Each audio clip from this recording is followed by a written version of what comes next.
Après 2 jours d'intenses travaux, les experts en communication des pays de la Confédération des États du Sahel sont réunis ce matin pour présenter les résultats de leurs travaux au ministre en charge de la communication et du numérique de l'AES, tous présents à Bamako pour la circonstance.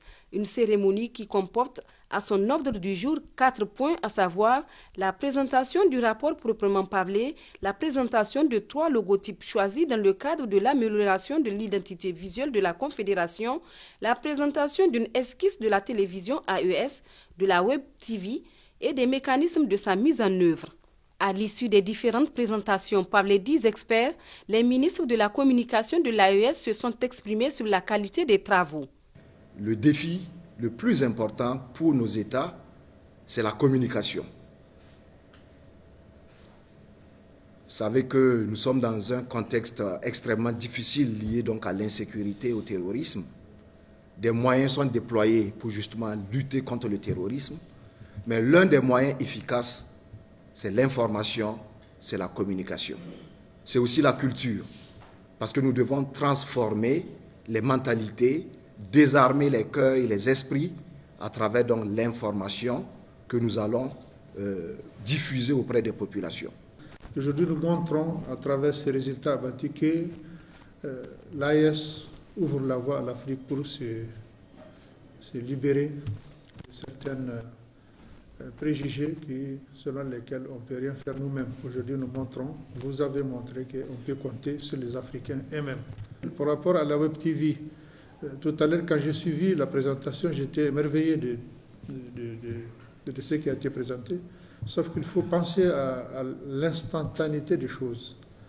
J'ai pensé aujourd'hui à l'événement qui se déroule au Niger, la présence des 3 premiers ministres qui sont à Niamey. Aujourd'hui, avec le numérique, n'attend pas. Donc, quand on a pensé à créer la Web TV, c'est pour penser à l'instantanéité. Donc, il faut que les cadres qui seront chargés de dérouler ou de mettre en œuvre cette télévision numérique, ils pensent à l'instantanéité et la diversité des informations.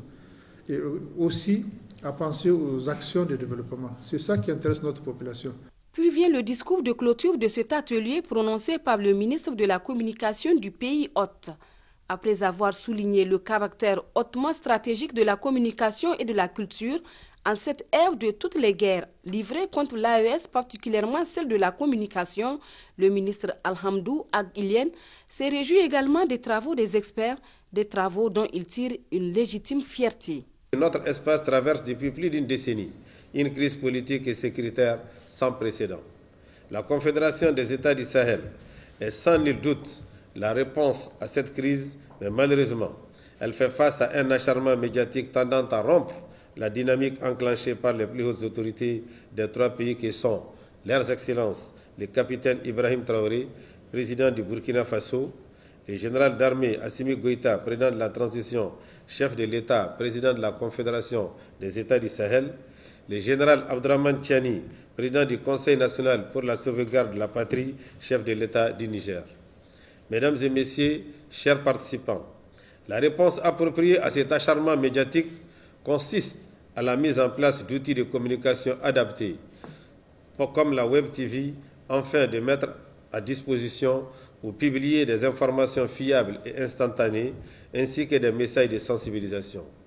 Toute chose qui nous permettra de nous distinguer et de déconstruire les contre-vérités afin de rassurer les populations de la communauté internationale du bien fondé de la marche amorcée par les peuples souverains de notre confédération. C'est ainsi qu'à l'issue des 2 jours d'atelier, les experts de l'AES quitteront leur capitale pour prendre en charge l'animation de leur Web TV, dont le lancement interviendra juste après le compte-rendu des ministres au président de la Confédération, le général d'armée Assimi Goïta.